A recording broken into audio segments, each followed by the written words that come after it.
Hello guys, ഇന്ന് നമുക്കൊരു fruit custard ഉണ്ടാക്കിയാലോ. ഇവിടെ കുറച്ച് ഗസ്റ്റ് ഉണ്ടേ. അപ്പോൾ പെട്ടെന്ന് ഇവിടെയുള്ള എല്ലാ ഫ്രൂട്ട്സും ഞാൻ കട്ട് ചെയ്ത് വെച്ചിട്ടുണ്ട്. നല്ല കുനുകുനാ അരിഞ്ഞിട്ടുണ്ടേ. അടുപ്പത്തൊരു പാൻ വെച്ചിട്ട് അതിൻ്റെ അകത്തേക്ക് പാലൊഴിച്ചിട്ട് തിളപ്പിച്ചെടുത്തിട്ടുണ്ടേ.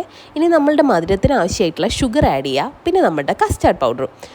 പിന്നെ കുറച്ചും കൂടെ ഒന്ന് ക്രീമി ആവാൻ വേണ്ടി കുറച്ച് മിൽക്ക് മെയ്ഡും ആഡ് ചെയ്തിട്ട് അതൊന്ന് കുറുകി വരുമ്പോൾ നമുക്ക് ഇതൊന്ന് തണിഞ്ഞ് വരണം കേട്ടോ.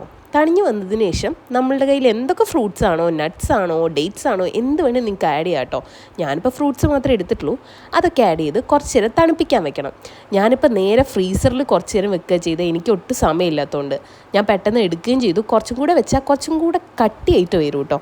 ഇനി ഇത് ഒരു ബൗളിലേക്ക് മാറ്റിയിട്ട് അതിൻ്റെ മേലെ നിങ്ങൾക്ക് ഇഷ്ടമുള്ള ഫ്ലേവറിലുള്ള ഐസ്ക്രീമിൻ്റെ സ്കൂപ്പ്സ് ആഡ് ചെയ്യാം കേട്ടോ. ഞാനിപ്പോൾ ഇവിടെ വെസ്റ്റേഡ് ടെൻഡർ കോക്കനട്ടാണ് യൂസ് ചെയ്തിട്ടുള്ളത്.